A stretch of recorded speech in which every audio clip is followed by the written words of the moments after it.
What's up? My name is Mason Temple, and I am tomorrow's man of the hour. It's today. It's today, bro. Can we like redo? We can't redo it. We're live right now. This is the Men of the Hour podcast. He is right here. This is Mason Temple. How you doing, buddy? I'm doing good. How are you?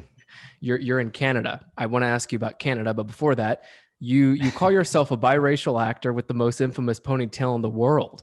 Okay. Not okay. Listen, I grabbed that from your This Instagram. is water. This is not vodka. I'm sober right now. You know, like. What is an infamous ponytail? You got great hair, man. I have no hair. I'm a biracial with no hair. Got no hair. And you have great hair. Where'd the infamous ponytail slogan come from? All right. Okay. So, like, obviously, I'm an actor. I play Hunter Chen in Netflix's Ginny and Georgia. Hunter, he's got a ponytail. If you've seen the show, and even in the show, we make a comment towards it. The character Marcus, he says, you know, that guy has a ponytail for a personality. It's okay. So I have that hairstyle in that show, and that year, 2019, I auditioned for the show with that hairstyle. Because, like, I don't know, I know that Netflix got the rights to Avatar: The Last Airbender back in 2018. I was like, oh shit, I love that show.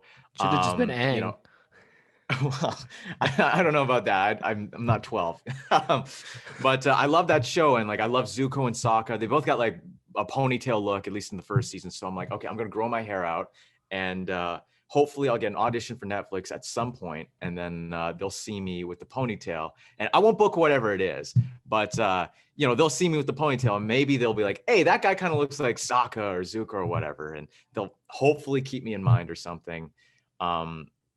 Whenever they get around to casting The Last Airbender. Yep.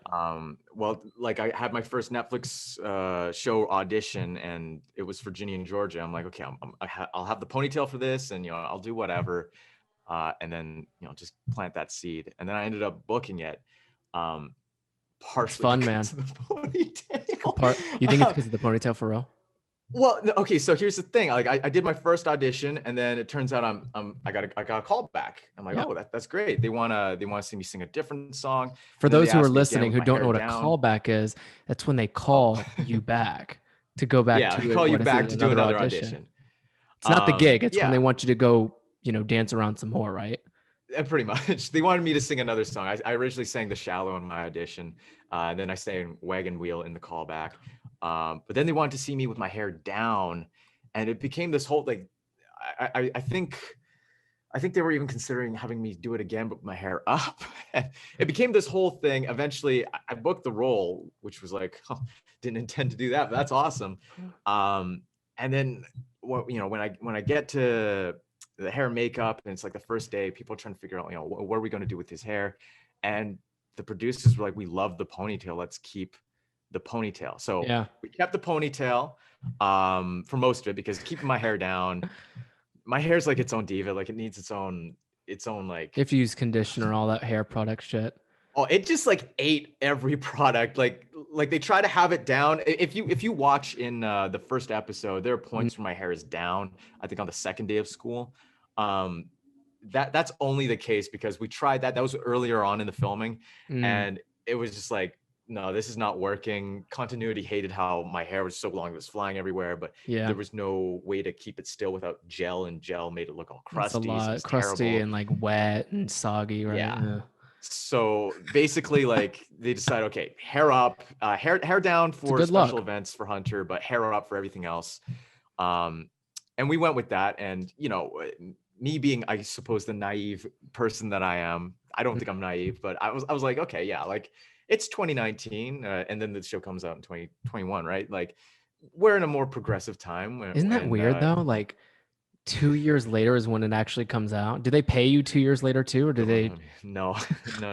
They paid me during the time, but it is like, there are a lot of things that sort of didn't age great. Like the dab that I throw in one of the scenes.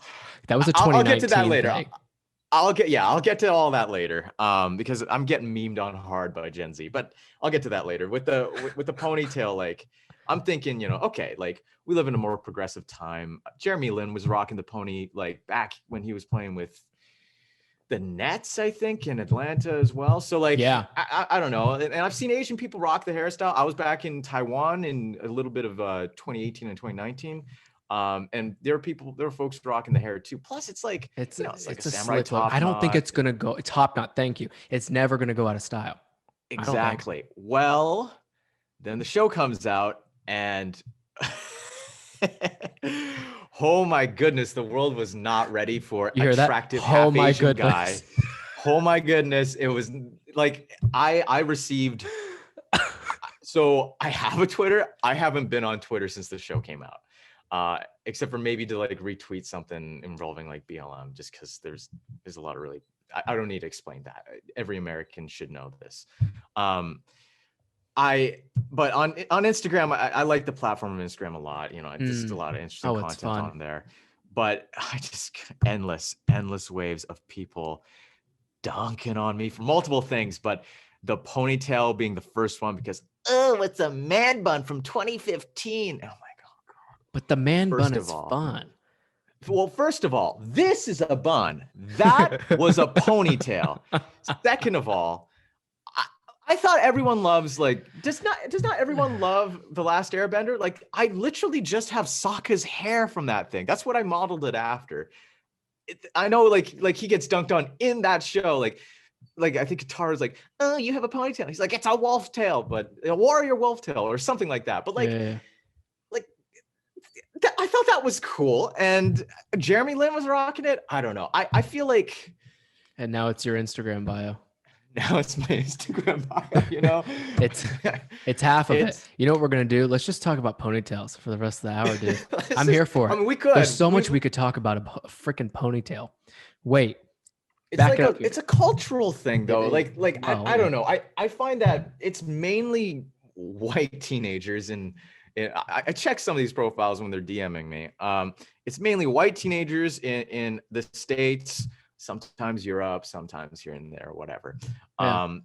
They're dunking on the ponytail. I'm like, you just have never seen like Mulan or something. You know what I mean?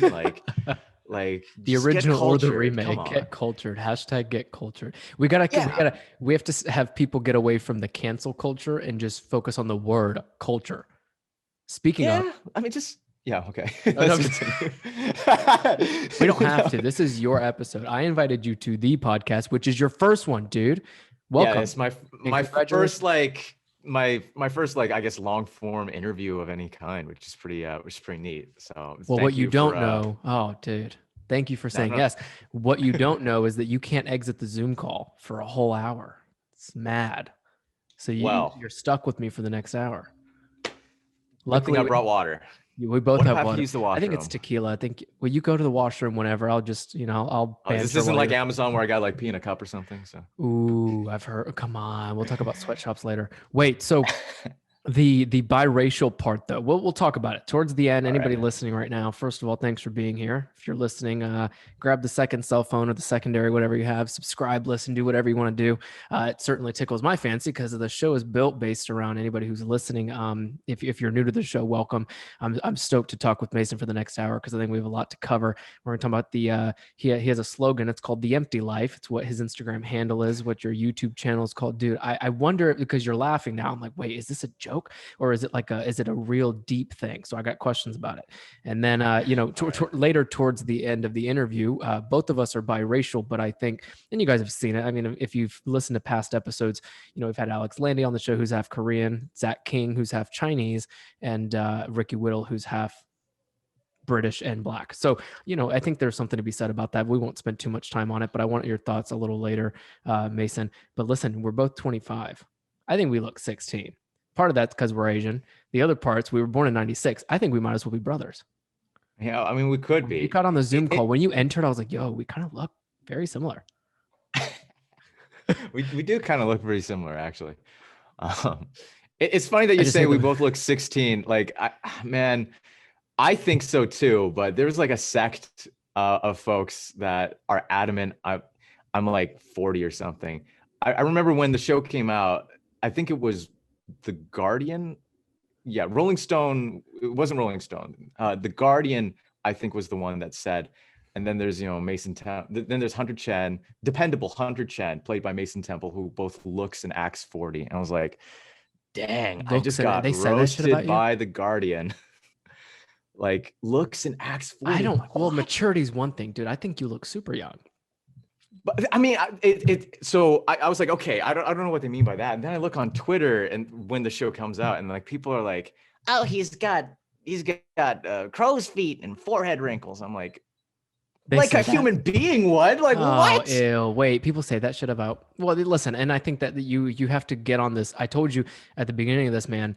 The more and more your name is thrown in the media, the more people are gonna come at different angles, great and the ugly. So listen, Oh yeah, don't look at that absolutely. shit. Don't even look at the DMs that you said this earlier. What did someone DM you about your buns? Okay, so there's like this group of 5 like kids or whatever, and they are DMing me like every day, how much for your delicious man bun? If they're watching this, like, do know that I am seeing that, and it is hilarious, but it is weird as hell. So I'm never gonna answer your DMs, yo. But like, it's what happens. It's something else. People like, watch you on screen and then they want your man buns. So I mean, it's just like it's nuts. Like I was just like this actor who was just, I don't know, doing theater. I say in a interview with my where I grew up, I was living paycheck to paycheck, and I was prepared on paper for like, okay, you're going to be exposed to an international audience. Like, okay. But I only know that on paper. To have that actually happen is just bizarre. I have everything from, people from like Brazil saying, please impregnate me with 3 children, which I'm from Brazil. And I'm like, whoa, okay. To, I want to kill you and break your legs with your tap shoes. And everything in between, man. Like it's insane. That's dark. Like there's this one dude that like added me on this group chat with like Natalie Portman or whatever, like a bunch of other celebrities, and he's just going around threatening every single one of these celebrities. And it's like I won't repeat what this guy's saying, and it's just like, well, good to know I'm on the same level as Natalie Portman. Cool. Like, also, am I gonna die when like I don't have to? All the 2 things you have to do is just stay away from the nonsense and that nasty stuff on social, and then hire a security guard. So yeah, I mean, I kind of feel like I do, but I mean, I don't know. I'm sure everyone on like on a show that's as big as this, like, goes through it. Clearly Natalie Portman has to go through it, and I don't know. Like, she's probably had to go through a lot more than that. So you call Natalie Portman, and the 2 of you just stick together and make sure that you don't get any hate or hate crime, really. I mean, just be very careful. Listen, The Empty Life. So when I looked you up, I remember I was like, Mason Temple. And I went on Instagram and I didn't see Mason Temple. It was not at Mason Temple on Instagram. Yeah. Why is it called The Empty Life? Where did that start? What does it mean to you? Right. Okay, so here's the most basic explanation, but then I'll get into the more in-depth explanation. The most basic explanation is, have you ever Googled Mason Temple? Like, ever? Maybe before Ginny and Georgia came out? Yeah. So you get Mason Temple in Memphis, Tennessee. The Masonic Temple. My name is a location. It's like I don't know, like Christian church or something like that. You know what I mean? Yeah. So you're like, I needed something different. And like, yeah, I needed something different as an actor. And like before Netflix, I was, I think you mentioned I had a YouTube channel. It's dead, but like, I was trying to make something there. I'm on Instagram, just doing like, some film photos or whatever. I had to essentially like make I call it a brand, essentially, like a brand outside of Mason Temple, just because, if it's not acting, it's not going to be through the name Mason Temple on YouTube, because that's not because it's a holy your temple. SEO is just going to get bogged down by the Freemasons. You know what I mean? Which is funny. Freemasons, and my name's Mason Temple. My dad's not a Mason, if anyone's wondering. My manager is, though, and that's really weird. Mason. But Mason, so The Empty Life. I went with that. Why The Empty Life? Well, what are my initials, Justin? MT. The MT Life. Oh. Yeah, there we go. Boom, mind blown. So you take the Mason That's Temple why you're going to be life, successful. because I'm really good at marketing, eh? The Mason Temple life, the MT life, and then you add like I call it like the 2010 emo vibes. Correct. I see. I got the emo vibes Empty out of life. it, but I was here for it, Yeah, man. yeah. The empty life. What does Mhm. that mean to you, though? What does the empty life mean to you?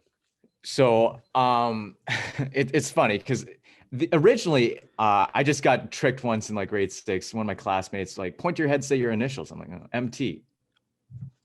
Empty. You know, Yeah. lol. I just said there's nothing in my head. Cool.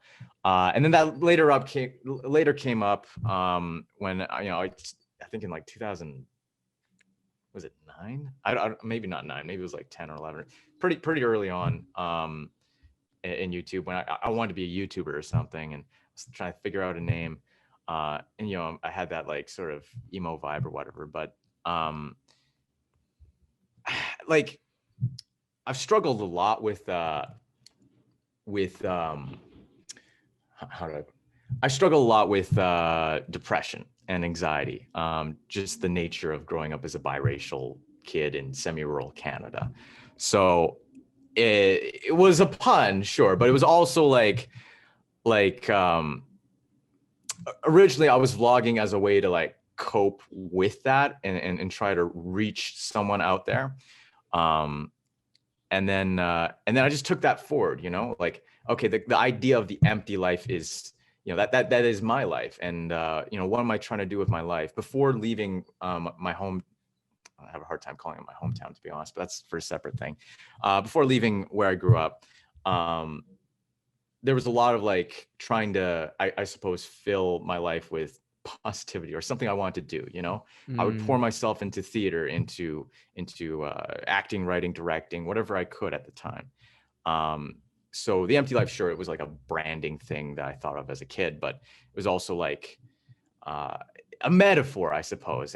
And because of that metaphor, it's kind of stuck with me, and it's evolved over time. Like I left that environment, and I just started to pursue my dreams, and the empty life has sort of evolved more into, like, I added the blue in in the logo now, to sort of symbolize like, okay, yeah, like I am filling my life, and it is not empty, like if so long as I have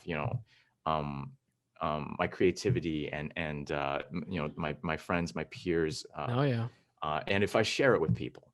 And now it's like hit this whole other level where it's like, oh, you've had now a commercial success. And like, I spent a lot of time during the pandemic going, okay, am I going to go by Mason Temple, or am I going to keep the empty life handle? And I decided to keep the empty life handle, just because for me, like the metaphor there has now continued to evolve. And I wouldn't say that my life is empty, but I would say,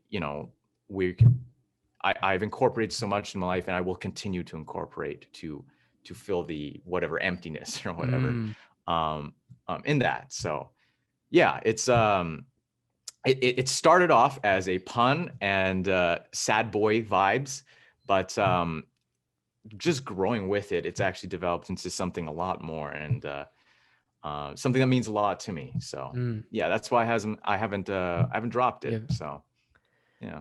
Dude, I love that, because I think everybody holds on to something when they're a bit younger, be it a slogan or, Yeah. anything you can hold close to your heart. You want to keep evolving that. I don't think you should let go of what used to be something that has now transformed into a lot more than what you would have thought. Commercial success, for example, as an actor. But then you give it the context of again, when you were younger, to even think that wise as a young person, like, this slogan of the empty life can maybe help somebody. And maybe it is something about, I keep thinking of the word journey when you said that, because I think life, Right. I mean, you know this, you're very wise, obviously, and this is a self-improvement show. So Very hopefully, wise. listen, if you coming up with that type of marketing slogan at a very young age, I would assume you're wise. No, I'm kidding. But could you imagine like life being this journey, and it is about filling that. It's about filling the voids. It's about filling any type of emptiness you might be feeling, for example.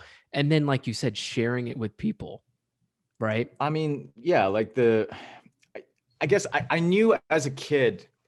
So I was one of 2 biracial males, half Asian males, in my entire high school. And that was not that sucked. To be completely honest, that was awful and it sucked. Like there were only like maybe 3 other Asian guys at all. And like I don't know if like now's the time to get in, maybe later, but it's like I faced a lot of racism and homophobia in a specific intersect of the two, you know, Asian male emasculation. And yeah, like it was, I knew I couldn't be the only one who goes through this kind of stuff, you know? Right.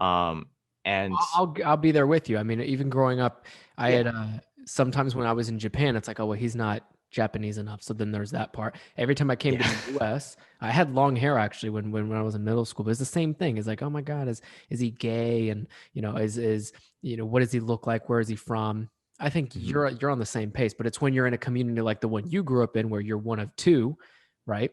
Where there's not that becomes something different. Like whenever I go to Taiwan, like I mean I was born there, I have citizenship there now, but when I go there, I get that exclusion, excuse me, that gatekeeping of oh, but you're not really Taiwanese. Like you could have the citizenship, you could speak the language, you could, I don't speak it fluently, but I do my best, you know, you could do all the stuff, but at the end of the day, you're not Taiwanese. And that's the worst of it I get in Taiwan.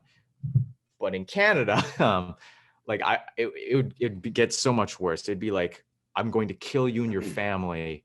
You need to leave. You need to get out of this country. You don't belong here, you know? And this is like semi-rural Canada. That's not my experience in Vancouver. Granted, that doesn't mean that doesn't exist in Vancouver. I just don't wander to those places and I wear headphones, but generally, you know, being in Vancouver, there's a large sect of the diaspora there, so I feel mainly pretty safe. But growing up, it was very much like violence, you know, like actual physical violence. Like I guess some trigger warning here. I'm going to talk about some racialized violence. Like I've been assaulted several times. I've had garbage thrown on me. I've been chased all the way up 96th Street, where I grew up, and you know, if I had $1 for every death threat and racial slur I got, I'd be rich. I'd made more money than Ginny and Georgia. You know what I mean? Like it wasn't every day. It was every time I walked into the hallway, I was made to feel uncomfortable. Like my high school people flew the Confederate flag in Canada. You know what I mean? Like that's how hardcore that sect of racism is. Just as hardcore as the States, just as hardcore as any really hardcore racist sect. And I don't think that's totally reflective of Canada or even of semi-rural or rural Canada, but it was such a loud, vocal, I would like to imagine minority that it honestly painted my entire experience of Canada, actually, like not just of, you know, where I grew up, but of the entire country. And it was complicated, you know, like I'd go back to Taiwan thinking, oh, I'm Taiwanese because everyone I've ever known so far just yells at me that you're Asian, go back to where you came from. So I go back to where I came from, and then it's like, oh no, you're not us though, you're them or something. And it'd just be like distressingly confusing for me as a child. So. I could see that. I could see it. I have felt it. And you almost feel like you're living a double standard life. My mom used to pull up that term. Yeah. I always bring my mom into these podcasts. She actually told me the other day, she says, make sure you quote me correctly. You know, okay.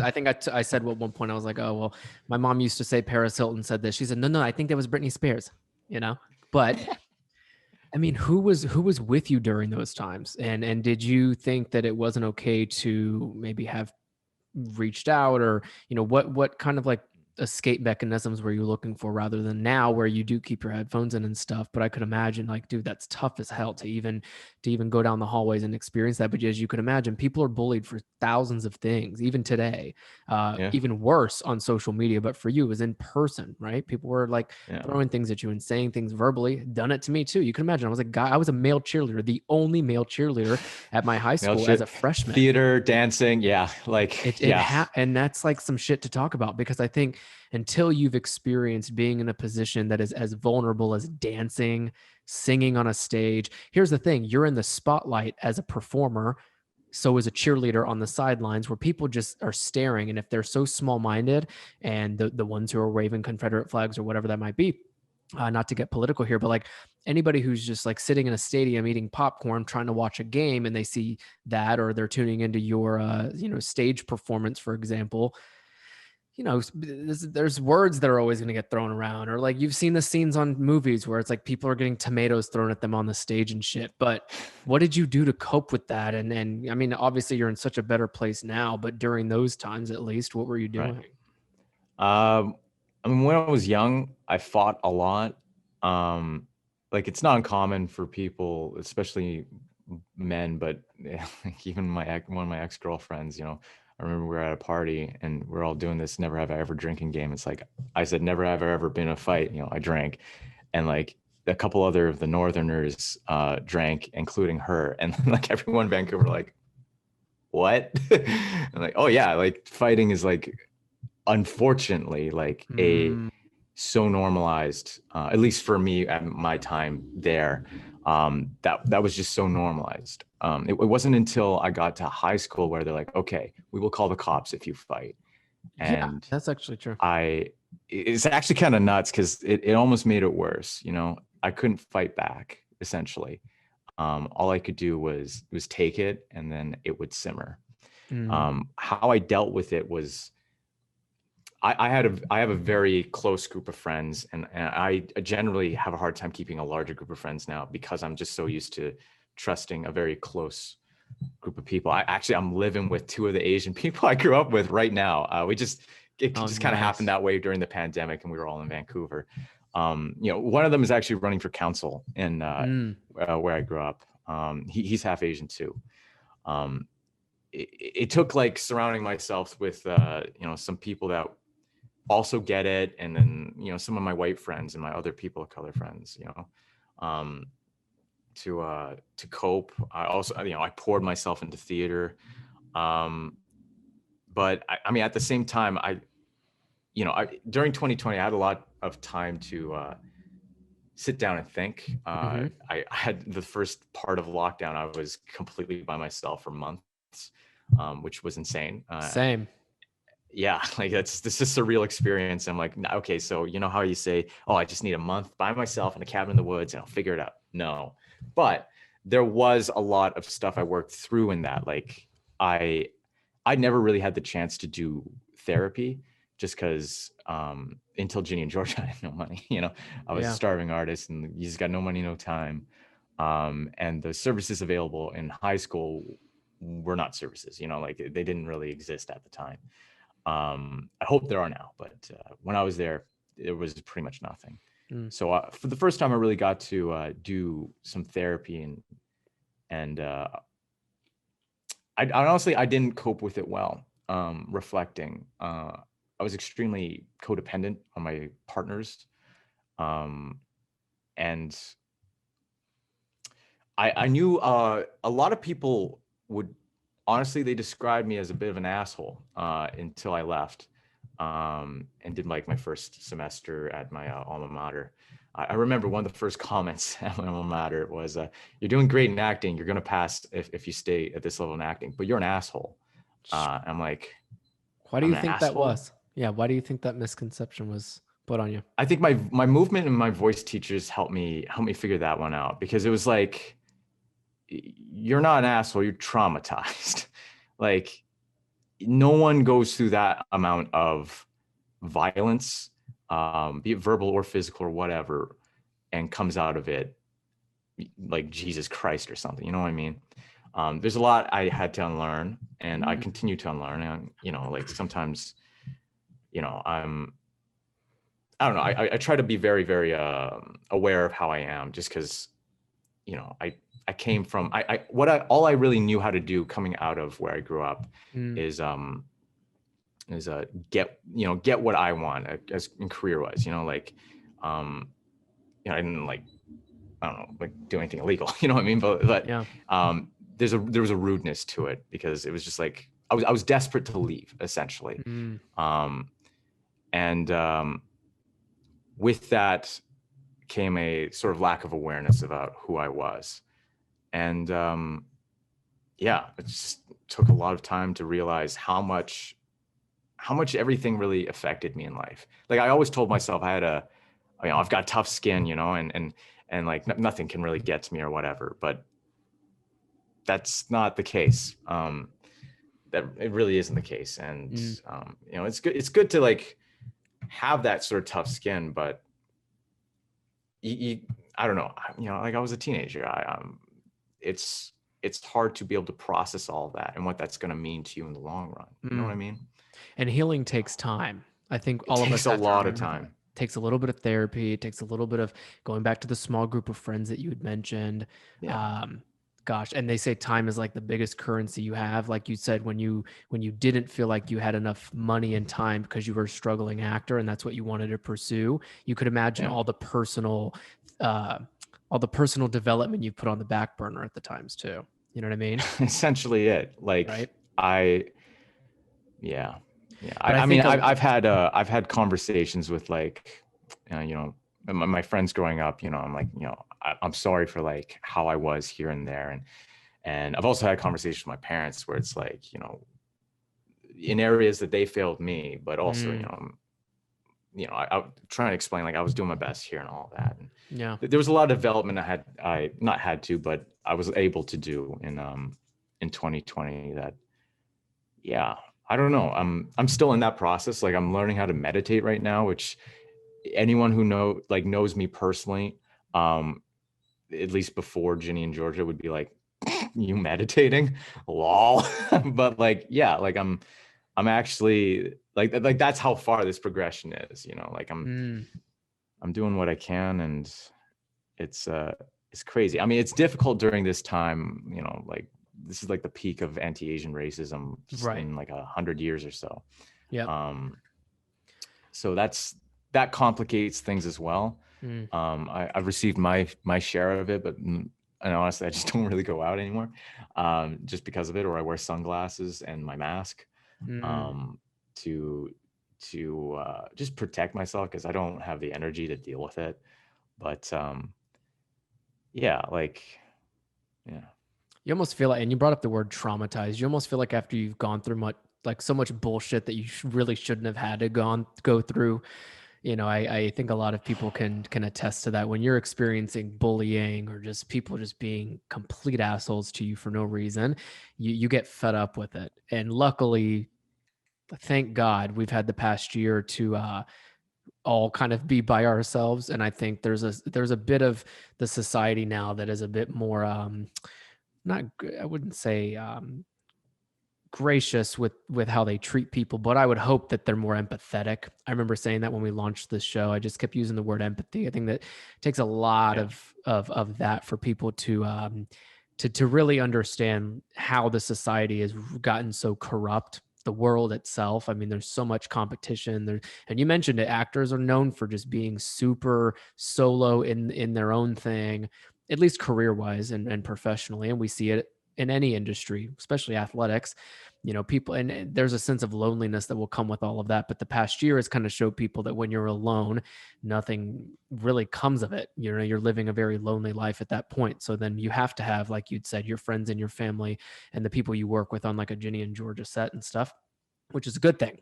And I think that's the way out for anybody like ourselves who had been bullied or who had been gone through. I mean, listen, everybody's experiences are so different with bullying, I think. And you get called this, you get that thrown at you, but then there's also so much more life to live. You know what I mean? And I think the whole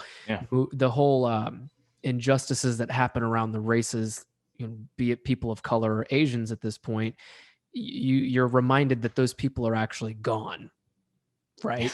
And luckily that for guys like you and I or anybody listening who's been bullied or what have you, then you get to a point where you're like, I'm still alive and I have a lot of life to live, right? And then keeping the empty life slogan, and I wanted to say this earlier, you have a life that at one point felt as though it was empty, and now it's time to fill that for the remainder of what is happening on this earth for you, which is by far something that I would find as a huge accomplishment for anybody, to keep filling that bucket with like your acting success. If you ever can, you're a singer too, so maybe that'll blow up for you in no time. Or Singer. just well, you had to say, you said Wagon I Wheel. had I to was like, say. dude, I Yeah. love that song. I also love Chicken Fry. You're probably into some of that, aren't you? If you're singing Wagon Wheel, Oh, you chicken fried. right? Okay, so no, no, Country no. music. So okay, so I would say, like, if it were like maybe 5 years ago, I'd say I hate country music, because Yeah. that's like, the red capes are coming, the red capes are coming, like that's Sure, like the sure. anthem of the Nazis to me, like, oh, I'm about to get hit with a wave of racism. I'm trying to, as I have left, and I'm trying to heal from what I went through growing up. I'm trying to reclaim that culture, because the white side of me is that culture, which is kind of weird for me to think. I never would have thought that, but like my dad Same. and his whole family, like, they grew up like riding horses. My grandpa, I guess, would consider himself a cowboy. And it's just bizarre, like, I'm trying to, I am trying to like engage in that. Granted, I hate what Bo Burnham coined it, stadium country. I hate that. I hate it with every fiber of my being. But there's some stuff that kind of slaps. Like, I'll be Sure. honest, like Country Fried, Chicken Fried, by was it Zach Brown band or something? Exactly. Like, I dig that. Sorry, the roommate's cat is just destroying the couch. Bring I the dig cat that. in the video. Maybe if she comes over here.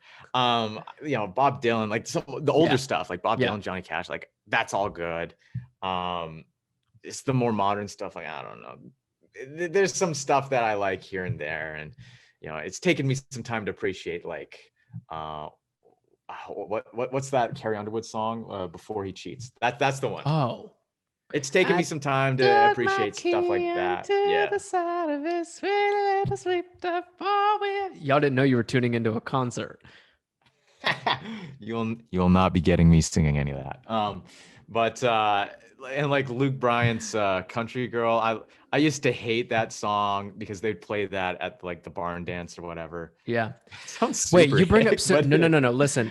I get why you don't, or why you didn't want to participate in country music. I could feel it, because don't you think at some point we said, I told you we were going to talk about being biracial for a minute, but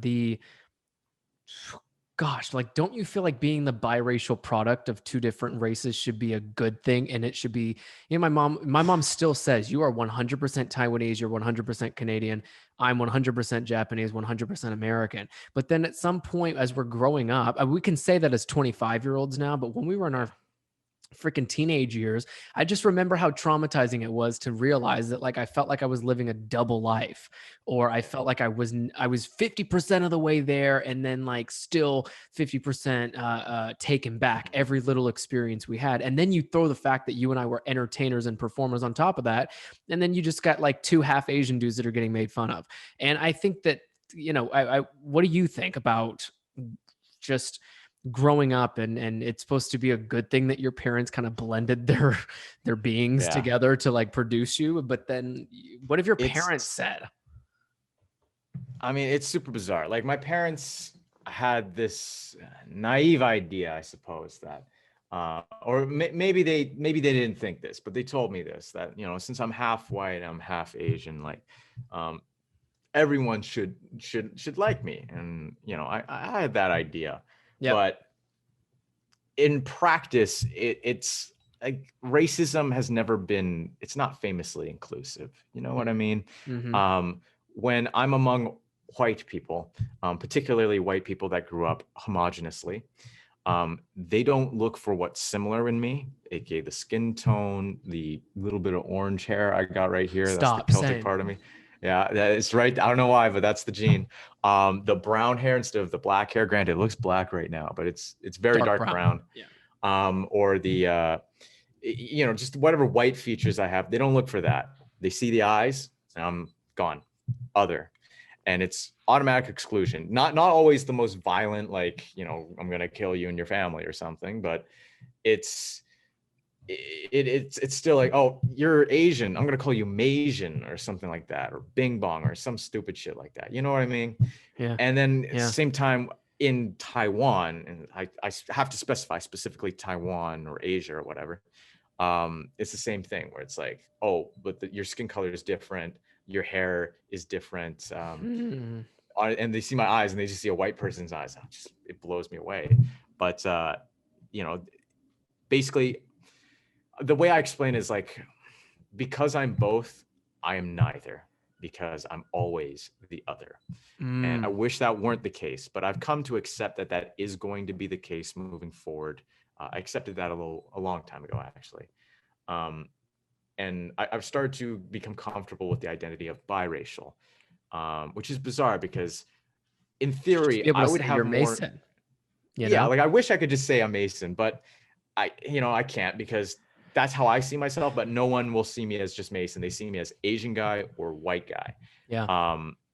Yeah. So yeah, like basically because I'm the other, I've come to accept the term biracial or halfy or hapa or mixed or whatever variety of words.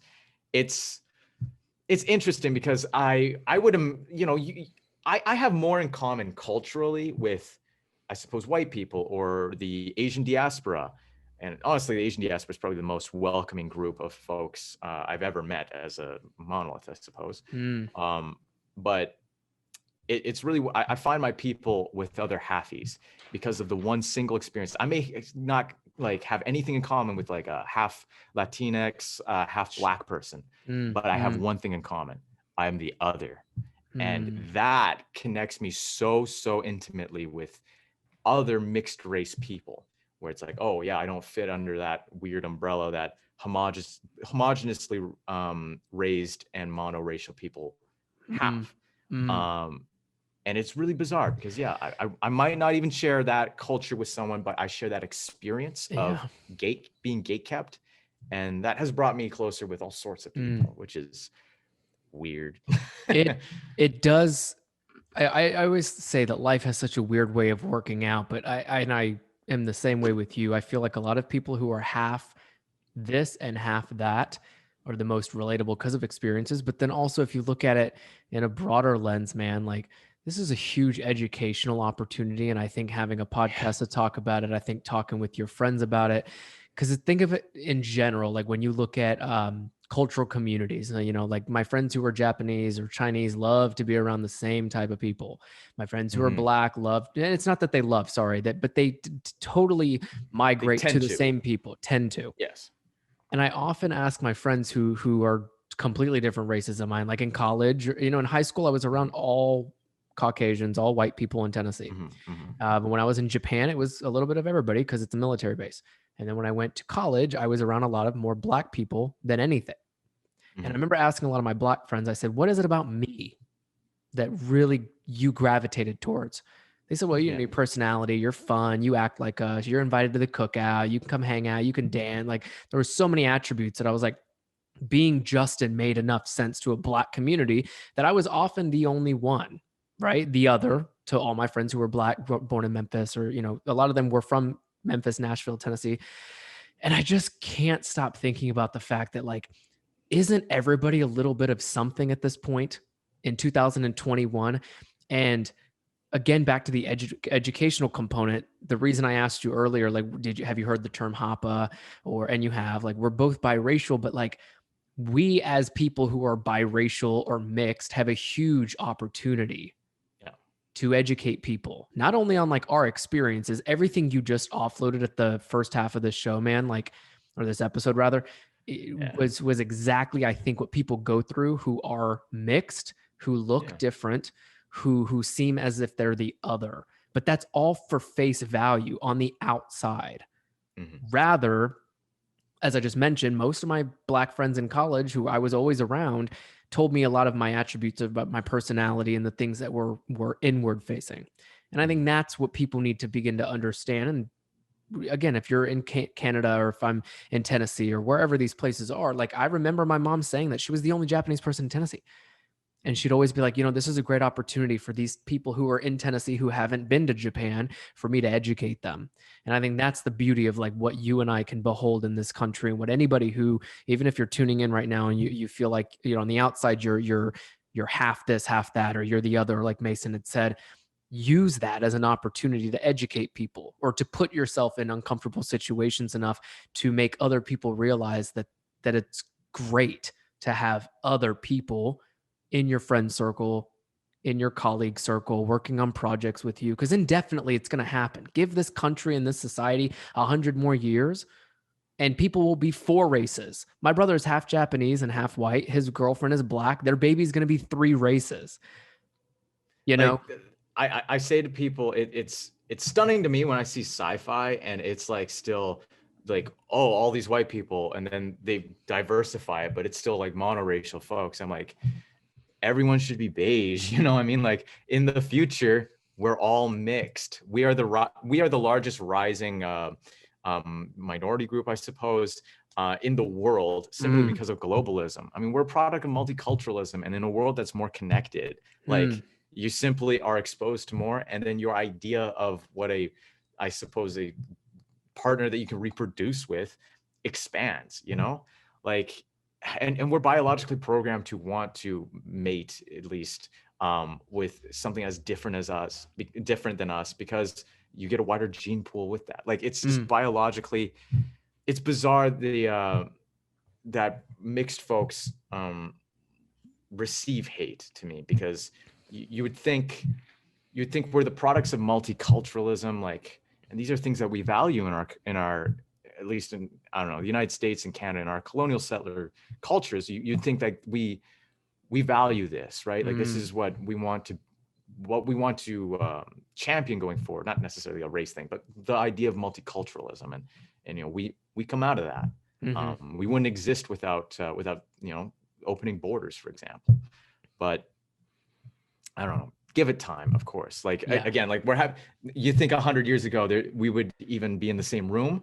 No, we would never probably even meet each other. It's all progress. Now, And it goes back to what you were saying earlier with you and anybody who has been traumatized through hate. It takes time. Time heals all. I've always said that growing up, and I think people need to really believe in that. But it goes to your point, which is, you know, you wouldn't have expected us to be doing this right now either. So give it some time as well. Dude, wait, simple living. I feel like when I saw you, and now that I've heard a lot more of your story, would you say your lifestyle is pretty simple?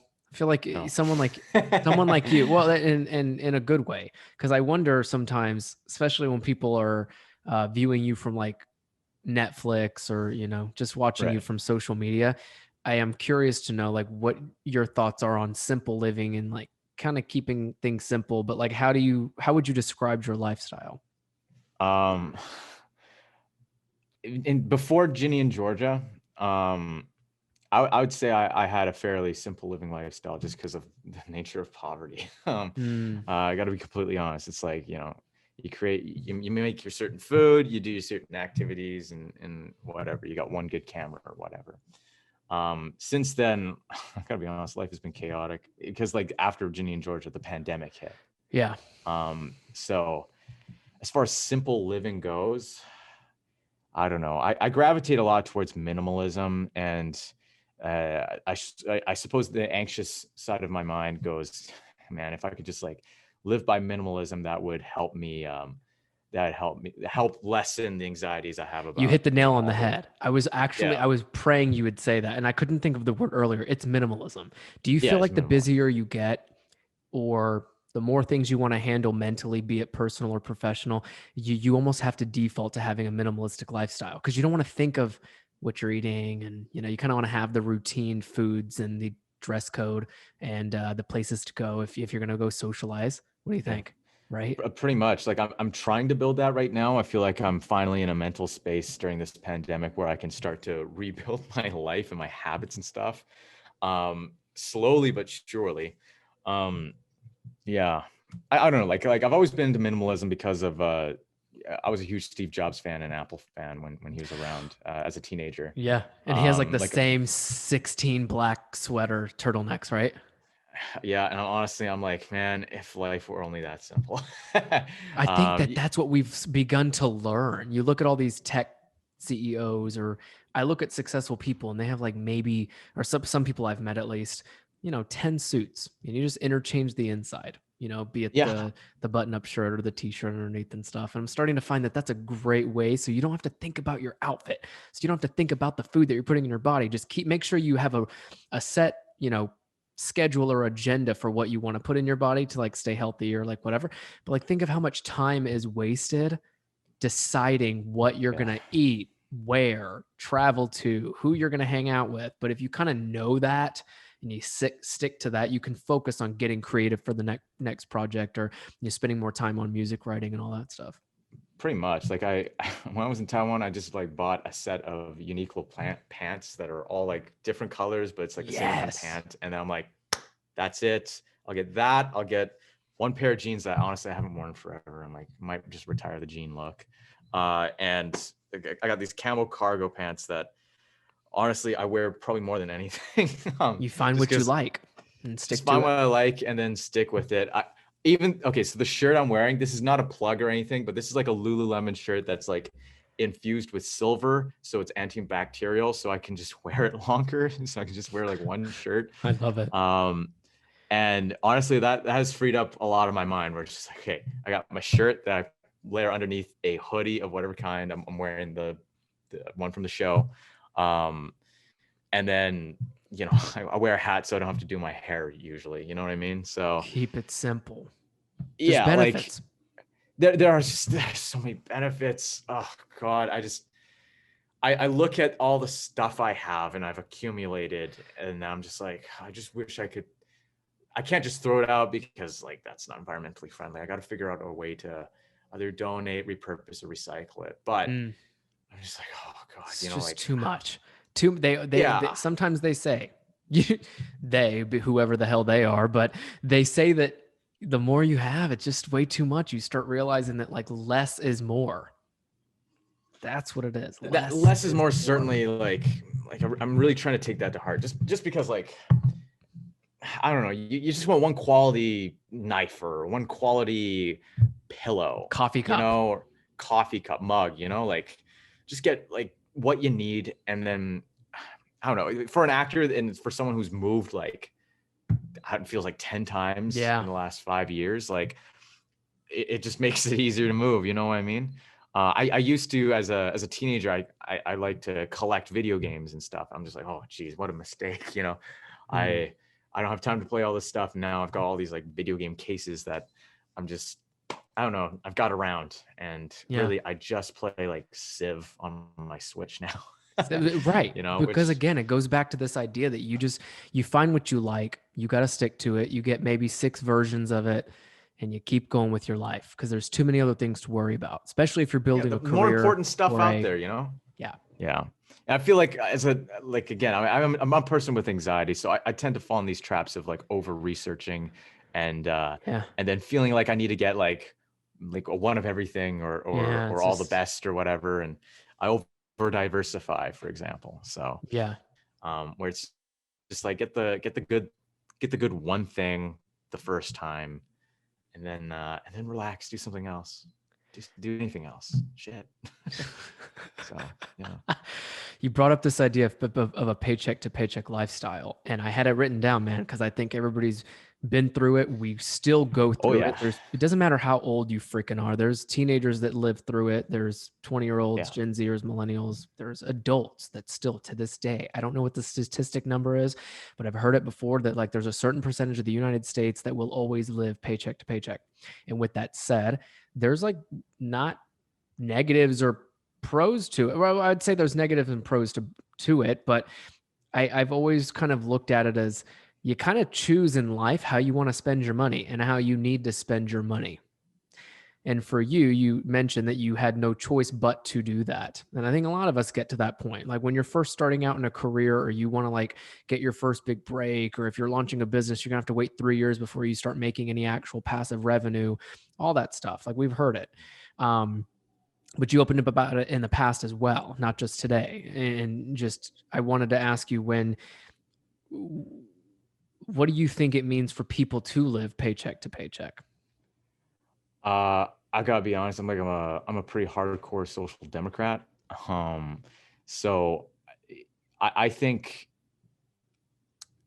it's insane how many people have to live paycheck to paycheck. Now, I will definitely say that, in a way, I chose it because I wanted to be an actor. I understood the lifestyle was not going to be glamorous, and you will very likely be a starving artist, maybe for your entire life, likely your entire life, actually.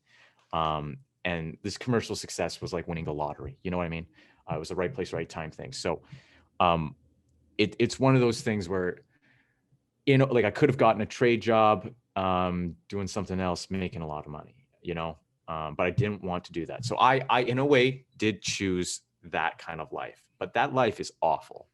That life sucks. That life made it impossible for me to work on myself and my mental health, and in a way take care of those that I love. And I've lost people because of the way I was and the person I was during that. I think some people would say, and I would say, that's not necessarily my fault. That's like the system. And like, but right before Ginny and Georgia, I gotta be honest, like another trigger warning thing. I'm going to talk about suicide. I made my third suicide attempt, like a month or two right before Ginny and Georgia. I had no money. I wasn't booking anything. And my partner at the time was done with me. And, I was at the lowest point I've been in years. Living paycheck to paycheck is it's violent in a way. Yeah, and I would not, I do not glamorize it in any way whatsoever. I think the best way, the best advice I could give to anyone really is, I mean, if you have even just the luxury a little bit to learn more about, say, investing or taking that time to take care of your mental health. Like I wish in school I had learned how to invest in like dividend stocks or something, so I could have passive income flowing in. I didn't even know your money could make like actual money. I wish there's so many things I wish. I wish I just learned. I don't know. I wish school would prepare you for a life that better for something like that. Like how to just, plan better. In my school, we had this course Planning 10, but I mean, it's a joke. It's a joke. And like, we're spending time, our education systems in North America, at the very least, they prioritize things like parabolas and whatnot, and expect that, okay, you're going to learn how to take care of yourself because of your parents or whatever. And I don't know if that's that's clearly not the case, or else everyone would be great now or whatever. Right. Like, I feel like I'm very passionate about the school system because I had such a terrible time in it, at least in Canada, but I've heard plenty of criticisms in the States about school there. I don't know. I feel like school should prepare you for life, not just for white collar jobs that most people aren't interested in or aren't going to get into or whatever. You know what I mean? Like, I come from a town where maybe not most, but a lot of people drop out because, yeah, of course, like, I'm never going to apply a parabola when I'm welding. Yeah, I get but it. in that, those folks may not also then become educated in some more social issues or whatever, or even like a lot of folks that I know, for example, whenever there's an economic crash where I grew up, they're kind of really strapped for money because they're tied up in like giant mortgages because they didn't really foresee that risk, So I don't know. I don't have a solution for like the paycheck to paycheck life. I just have empathy for those who are living through it because it sucks. I know that, like, honestly, if I didn't book Ginny and Georgia, I might be on like East Hastings. Like, I don't know. I was not good mentally, and money can't buy you happiness, but it can pay your rent, pay for food, pay Necessity. the water. Yeah, Totally like necessity. The phrase "money can't buy happiness" I find such a privileged phrase, because like, of course it can't, but it can get me to the next day. So yeah, I guess that's all I really have to say in regards to paycheck to paycheck. No, and I appreciate all of that. I know I don't ask this question to people often on the podcast, but how are you now? You're 25.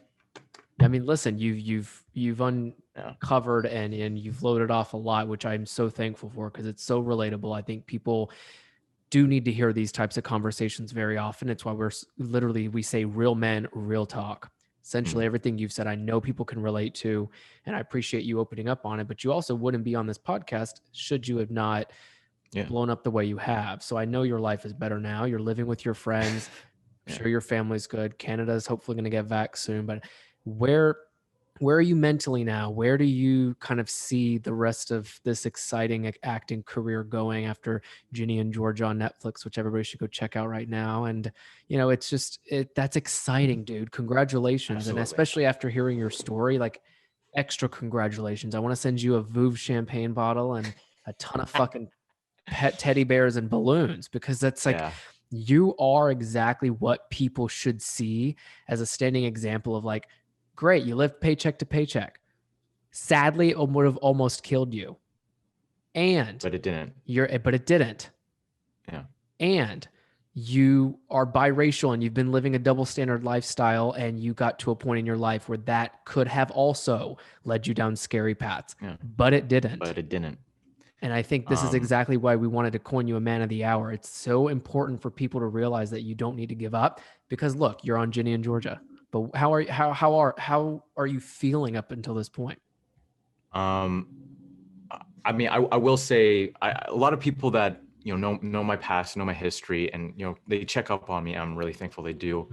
I say to them, like, I don't think I'll ever get to that low of a point ever again, because I have seen at least what the other side could be. I genuinely did feel like most of my life was suffering in a way, like maybe not the worst in the world, of course, but when you face that amount of bullying and racism and homophobia and physical violence, and then when you leave that, you're instead gifted with poverty, a lot of life feels like suffering, and that's difficult. And I'll totally concede that anyone in that situation, they understand that, they know that to their core.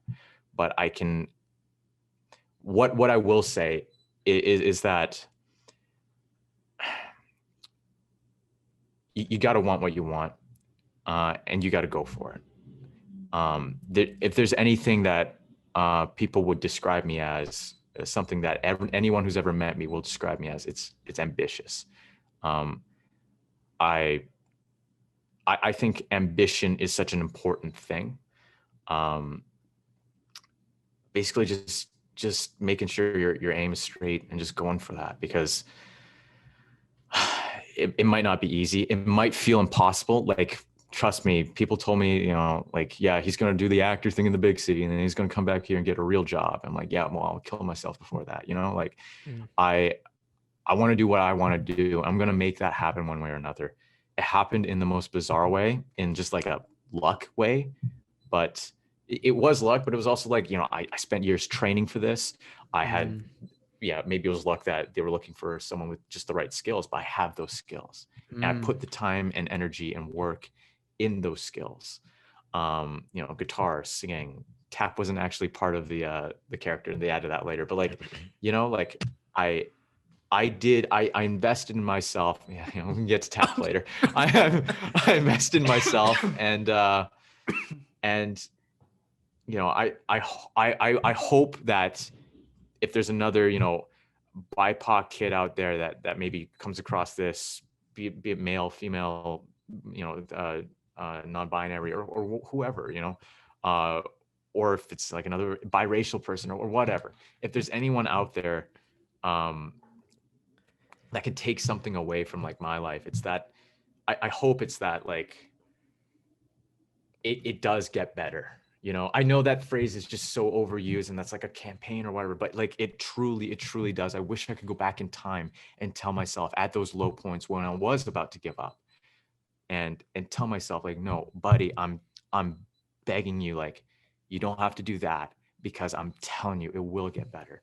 I know that, like, that's not how it works in life, and like time travel doesn't exist. Right. Obviously, there's no way for me to know that back then as a kid. And if there's anyone listening, there's no way for you to know that. But I'm telling you, like, if you truly don't believe in manifestation. I believe in, like, you can make the right moves.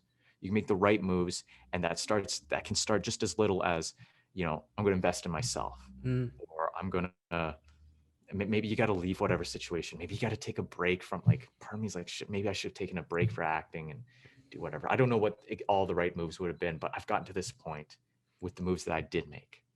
Some of them not great. Some of them I've hurt, people I care about and I love, but I've made it to this point, and I'm focusing on putting more positivity and being able to heal myself, and maybe use this gift of this platform of an audience of whatever. I don't have a lot of money right now, but, like, maybe in the future, like, in whatever way I can, to just put more positivity in the world. But in time will help heal. It's not the only thing that will heal, and you got to do stuff to heal, but time is a factor in that, and time is a factor in finding success in your life. Yeah. Yeah, that's it. My dad says, and this is the whitest saying that you'll hear, but it'll all come out in the wash, son. And it'll all come out in the wash, and the rest is gravy. Yeah. Oh, is that the Tennessee way of saying it? I heard Nick Viall say that on the show. I can't stop saying it. The rest is gravy. It means shit don't matter, man. Focus on what you can control. Yep. You said it. Don't give up. You have so much life to live, dude. And I, we've spent plenty of time together for this past hour on the show, and I think that, man, you gave it to us. You totally did, man. And I think that you saying these things and opening up in such a way and then finishing it like that, though, if you think about it, is so motivating, because I could imagine if I was tuning into this episode, I'd be like, God damn, that's hard, but it's so real. It's hard, but like, I feel like, honestly, it makes the payoff even more worth it. I don't know if those who didn't go through what I went through maybe went through less or what. I don't like to compare, but I certainly think that you'll appreciate the highs more. Like, don't go out and get those lows, but trust me when I say those highs are going to feel so fucking good. If I get to drop one F-bomb, it's that one. We both only dropped one F-bomb this entire high five podcast. High five on the Zoom, man. Oh, I can't wait till we're in a studio together. Dude, before I let you, we're not even letting you go, actually. We got a whole nother 20-question game we're going to go play on YouTube. Hell yeah, let's do it. Your latest film was on Netflix. It's Ginny and Georgia, and you played Hunter. I mean, you mentioned it. It seemed like an incredible role, man. I can't wait to go watch it right after this. I wanted to save it till after I met you to go watch it so I could enjoy it more. Right. What else do you have going on? Do you want to write music now and go produce an album? Right. Do you want to keep acting? You probably got some bookings working. What is coming up for Mason Temple, or what you're calling the empty life? I have nothing.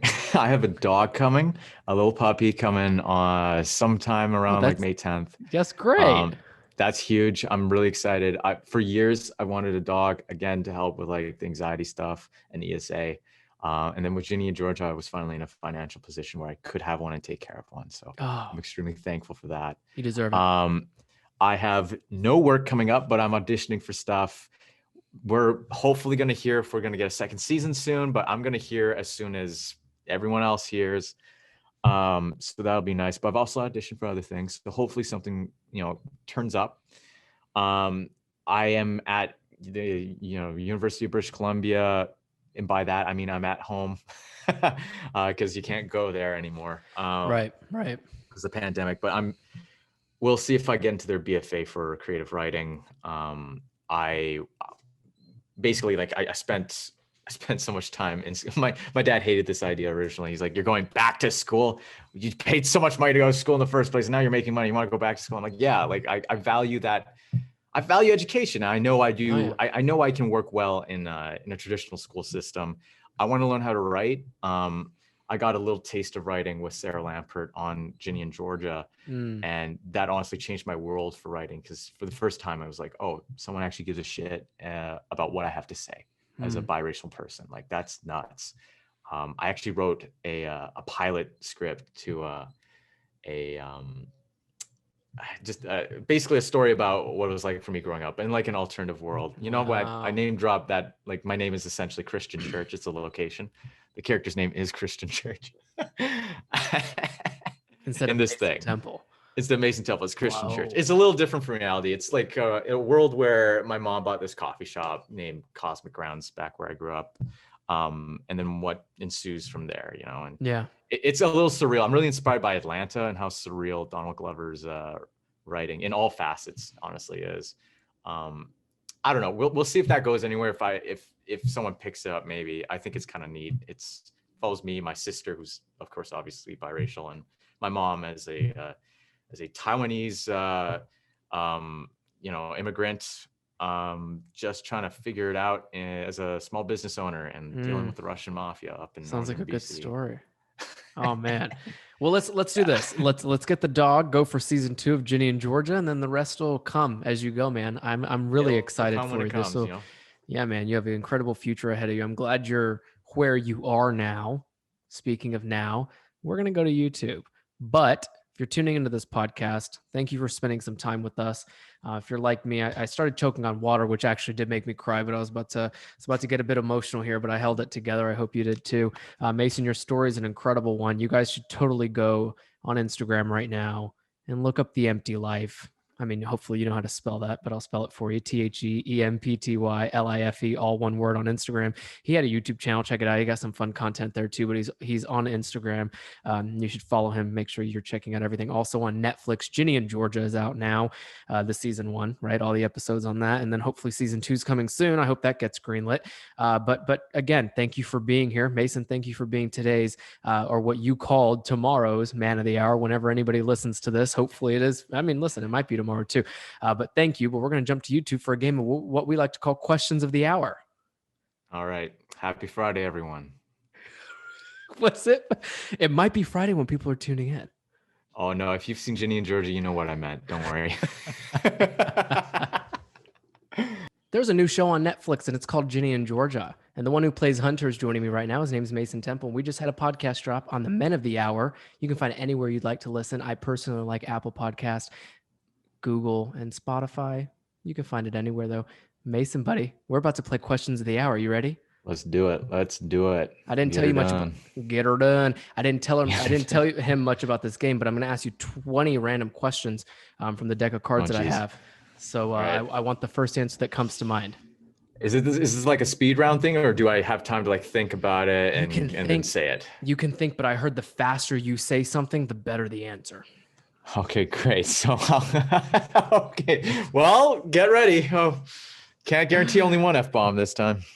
Oh, come on. What did 12-year-old you want to be when you grew up? An actor. Oh, nice. That was quick. I could have guessed that one. What is one social cause that you care passionately about? BLM. What is your favorite city in the world? Describe it so well we want to go there after you talk about it. Vancouver. There is literally nowhere in the world like it. It is the most beautiful city in the world, and I will die for that. Oh, I'm going to book my ticket. What are 3 crucial routines that you keep? I have made sure I floss every day now, since I had one time with 5 cavities. Ouch.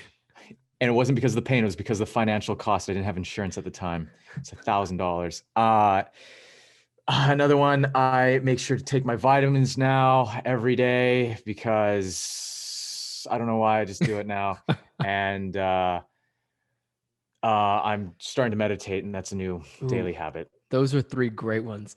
When you're in the shower, do you wash your legs? No. I don't think I do either. I don't think I wash my upper body and I let it go down. Yeah. Unless like there's something on my legs. You know what I mean? I actually never thought about that. That's bizarre. I never thought about it either.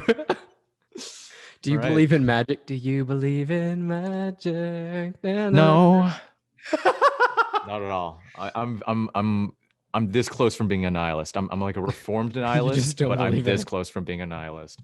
What is one other language you wish you could speak? Say Japanese. Wish I could speak?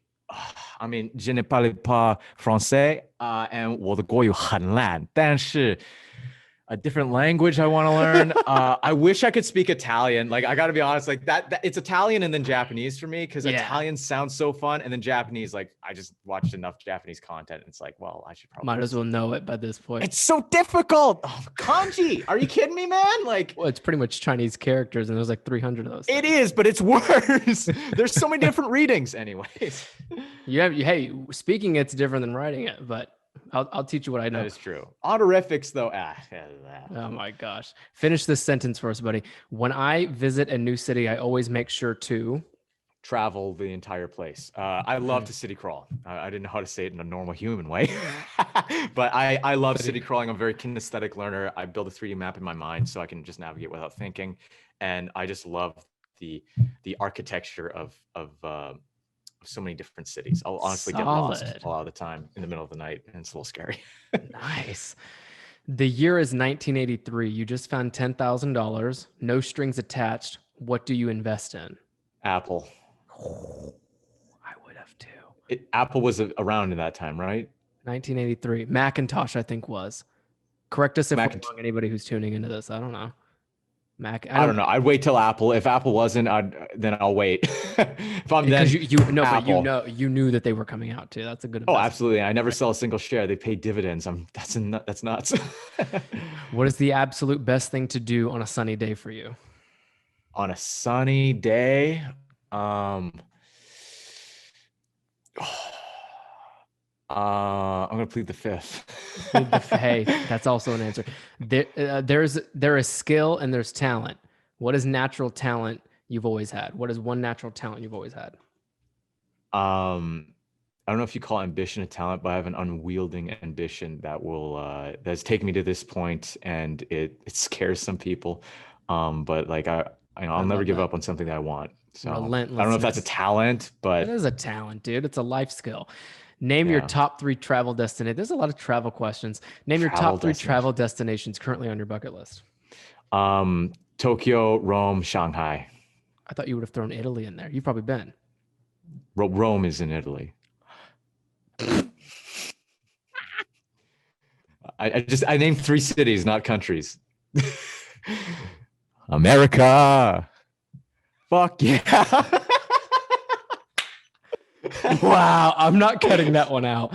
I'm an idiot. I'm a real idiot.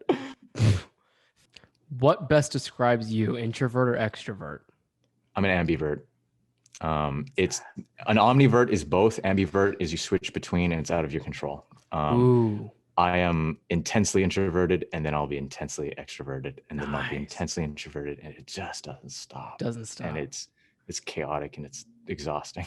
Could look at it as the best of both worlds, just like being omnivert is best of both worlds. Ambivert is someone please make up their mind. I don't know. Please hang out with me, but leave me the hell alone. Yep. Who was your childhood best friend? Where are they now? Next door to you. Right? Childhood best friend. My teenhood best friend is in this room right here. My childhood best friend. I don't know if Michael, if you're out there, dude, hit me up. Please God, I've been actually looking for you forever. I know you've covered your tracks. I'm sure you're not, I think you became a Trump supporter. I'm not, of course, I don't agree with that, but I'd love to talk to you, man. Like I miss you, and I have not seen you in years. I hope you're okay. I hope you're alive. Oh man. I don't know if you're out there, but yeah. Describe your ideal home. Honestly, I think about this a lot. It's mainly the bedroom I think of. It's like the size of a school gymnasium with just my bed in the middle and the back and a giant window facing the sunset. Oh, nice. And emptiness. I don't know why. It's just like, I feel like I need that to contain myself. And then you go out, there's a little kitchen there, you go down, a little thing for the kids. You can go down even further in this big landing area. Like there's a whole plan. But honestly, now we know what to get Mason. Owning a home would be nice. I know. As a millennial, we're still like young. We have plenty of time. Sundays are made for. Finish the sentence. Sundays are made for the Lord. No. Sundays are made for just relaxing. Relaxing, chilling out. What is one thing you totally geek out about? Oh, Pokemon. I thought you were going to say Pokemon Marvel, but like Pokemon's the first one. Pokemon's. I'm sorry, Pokemon. Like my allegiance. It's Japanese. Come on, like. Wait, I you love could Pokemon. play Ash. Ash, isn't that his name? That could Pokemon be your. Company, please, God, if you ever do. I would love that. I would love that. You'd I make gotta a be really honest. good Ash Catcher. Is that his name? Ash Catcher? Ketchum. Ketchum.